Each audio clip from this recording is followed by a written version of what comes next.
Egypt के एक शहर थीबिस में एक राजा था जिसका नाम था लायस।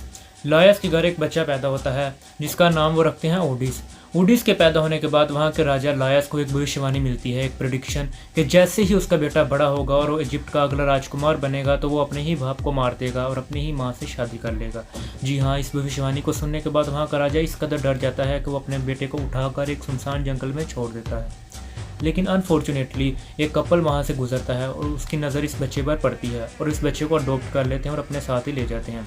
वक्त के साथ साथ ओडिस बड़ा होता है और जैसे ही वो बड़ा होता है उसको इस भविष्यवाणी के बारे में खबर मिलती है और इस भविष्यवाणी को सुनने के बाद वो इस कदर गुस्सा हो जाता है कि इस भविष्यवाणी को रोकने के लिए वो अपना ही घर छोड़ देता है, बिना ये जाने कि वो एक अडॉप्टेड सन था और ये जो भविष्यवाणी थी ये उसके असली माँ बाप से जुड़ी हुई थी। वो यहाँ वहाँ कई दिनों तक भटकता रहता है और यहाँ वहाँ भटकने की वजह से उसको इस कदर गुस्सा चढ़ जाता है कि वो रास्ते में ही एक आदमी से भिड़ जाता है और उनकी लड़ाई इस कदर बढ़ जाती है कि वो उस आदमी का कत्ल कर देता है और उसको मार देने के बाद वो उसी की बीवी से शादी कर लेता है। क्या आगे की कहानी आप समझ पा रहे हैं? जी हाँ, ये जिस आदमी को वो मारता है वो उसका ही बाप था और जिससे उसने शादी की उसी की माँ थी। यानी जो इतिहास और जो फ्यूचर आपसे लिख दिया गया है उसको कोई भी नहीं बदल सकता। वो होकर रहेगा, चाहे आज हो या कल, वो होकर रहता है। क्या ये सब कुछ हकीकत है? आप मैं जो सांस ले रहे हैं, जो महसूस कर रहे हैं, जो हम अपनी ज़िंदगी में कर रहे हैं, क्या ये हकीकत है या एक स्टिमुलेशन है? या हम किसी ऐसी चीज़ में फंसे हुए हैं जिसको प्रोग्राम किया गया है एक कोड की तरह, जो हमें प्रोग्राम कर दिया गया है और उसी तरह से हमारी ज़िंदगी आगे गुजरती रहेगी, चाहे हम जो मर्ज़ी कर लें वो होकर रहेगा। क्या है सच, जानेंगे आज इस वीडियो में। क्या हम सच में ज़िंदा हैं? एक सवाल जो मैं आज तुमसे पूछना चाहता हूँ। तुम ये जो वीडियो देख रहे हो, सांस ले रहे हो, फील कर रहे हो, क्या ये सब कुछ एक रियल है या क्या मैं तुम्हें बताऊँ ये सब सिर्फ एक कोड, एक प्रोग्रामिंग है? Somebody beat us to it, and this is a game. No, there's a 1 in billions chance that this is based reality. Oh, okay. What do you think? Well, I think it's 1 in billions. Okay. 2016 में एक code conference में सब दुनिया की सबसे बड़ी take gathering में दुनिया का सबसे अमीर तरीन आदमी इलोन मस्क स्टेज पे खड़ा था। एक जर्नलिस्ट ने उनसे एक सवाल किया कि आपको लगता है ये दुनिया असल है? तो इलोन मस्क ने जो जवाब दिया, उन्होंने कहा कि 1 बिलियन में से सिर्फ एक चांस है कि ये सब कुछ रियल है। यानी 100 करोड़ में से सिर्फ एक चांस ये दुनिया रियल है। दुनिया का सबसे स्मार्ट तरीन आदमी ये बात बोल रहा है कि हम स्टिमुलेशन में हैं। उसके पीछे कोई ना कोई वजह तो होगी, कोई ना कोई ऐसा राज जिसे साइंस भी मानने से डरती है। दोस्तों, ये कोई थ्योरी नहीं है। आज मैं आपको 5 ऐसी चीज़ें बताऊंगा साइंस की तरफ से जिसको सुनने के बाद आप फैसला करना कि ये सच है या झूठ। पॉइंट नंबर 1, दुनिया पिक्सल से बनी है।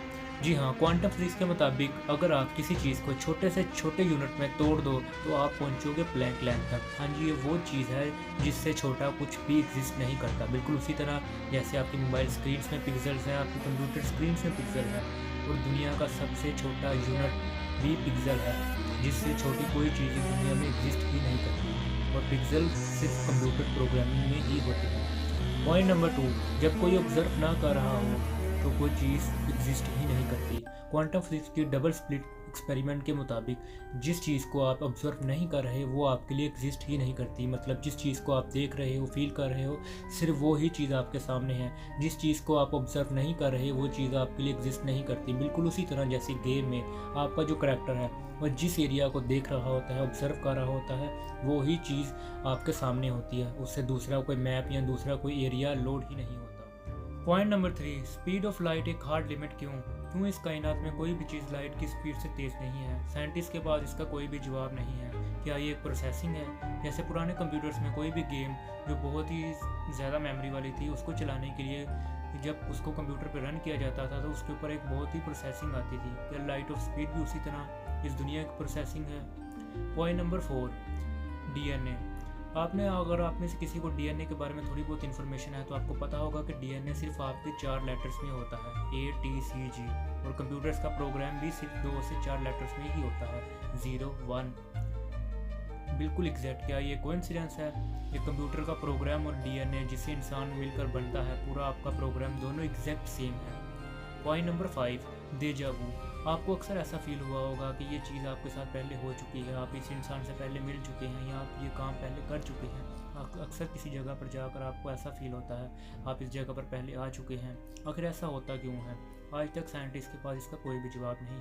और ये डेजा वू सिर्फ आपके साथ ही नहीं पूरी दुनिया के साथ होता है, क्योंकि हम सब एक ही प्रोग्रामिंग से जुड़े हुए हैं। दोस्तों, मैं एक सवाल आपसे पूछना चाहता हूँ जो आपकी नींद उड़ा कर रख देगा। अगर ये सब एक सिमुलेशन है, ये सब एक प्रोग्रामिंग है, तो आखिर हमारा प्रोग्रामर है कौन जिसने सब कुछ बनाया, जिसने इस प्रोग्रामिंग को बनाया? क्यों पहले के ज़माने में सिर्फ एक छोटी सी गेम से लेकर अगर आज GTA 6 तक का रियलिस्टिक गेम हम बना सकते हैं, तो क्या ये भी मुमकिन है कि हम खुद भी एक गेम के अंदर हैं, हम खुद भी एक सिमुलेशन के अंदर हैं, और हमारा जो ज़िंदगी गुजारने का तरीका है, जैसे हम सांस ले रहे हैं, जो कुछ भी हम कर रहे हैं, वो सब कुछ एक कोडिंग, एक प्रोग्रामिंग के ज़रिए पहले से ही डिसाइड कर दिया गया है।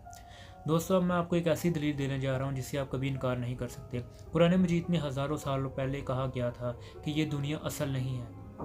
असल ज़िंदगी मरने के बाद शुरू होगी। इस दुनिया में इंसानों को सिर्फ़ और सिर्फ इम्तिहान के लिए बेचा गया है। अल्लाह ताला ने हमें पहले ही कह दिया था कि ये दुनिया असल नहीं है। इस दुनिया में इंसान सिर्फ इम्तिहान के लिए आए हैं। हिंदुइज़म में भी कहा गया है कि ये दुनिया सिर्फ एक माया है, इल्यूजन, और बुद्धिज़्म में भी कहा गया है कि ये दुनिया एक स्पिरिचुअल इल्यूजन है। दोस्तों, एक बात जो मैं आपसे कहना नहीं चाहता, लेकिन ये सवाल आपका नींद उड़ा देगी, लेकिन ये आपको बात ज़रूर सुननी चाहिए। अगर हम सब एक सिमुलेशन में हैं, एक प्रोसेसिंग में हैं, तो क्या हम सब कुछ डिलीट हो सकता है? सब कुछ, ये पूरा यूनिवर्स एकदम से ख़त्म हो जाएगा? 2019 में ऑक्सफोर्ड यूनिवर्सिटी में कुछ साइंटिस्ट ने एक टीम बनाई।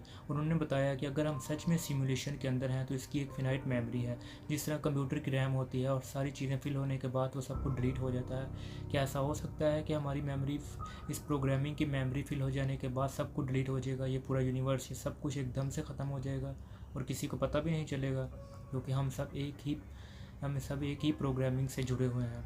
और इसका जवाब मैं नहीं दूंगा, इसका जवाब आप कमेंट सेक्शन में ज़रूर देना। लेकिन ये बात आपको ज़रूर सोचनी चाहिए, अगर तो हम एक सिमुलेशन के अंदर हैं तो भी ये रिश्ते, ये लम्हे, ये सारा कुछ, आखिर क्यों हम किसी चीज़ की टेंशन ले रहे हैं? आखिर क्यों हम अपने आने वाले कल को लेकर फ़िक्रमंद हैं, जबकि सब कुछ पहले से ही प्रोग्राम्ड है? इंसान बहुत कुछ सोचता है, लेकिन कभी भी रियलिटी में वैसा नहीं होता। आपकी पूरी ज़िंदगी पहले से ही प्रोग्राम्ड है और सब कुछ वैसे ही होता है। और असल ज़िंदगी क्या मरने के बाद ही शुरू होती है? कुरान मजीद में तो ऐसा ही कहा गया है कि असल ज़िंदगी इंसान के मरने के बाद ही शुरू होती है। क्या मरने के बाद ही हम इस सिमुलेशन से बाहर आ सकते हैं? खैर, इसका जवाब आप कमेंट सेक्शन में ज़रूर देना।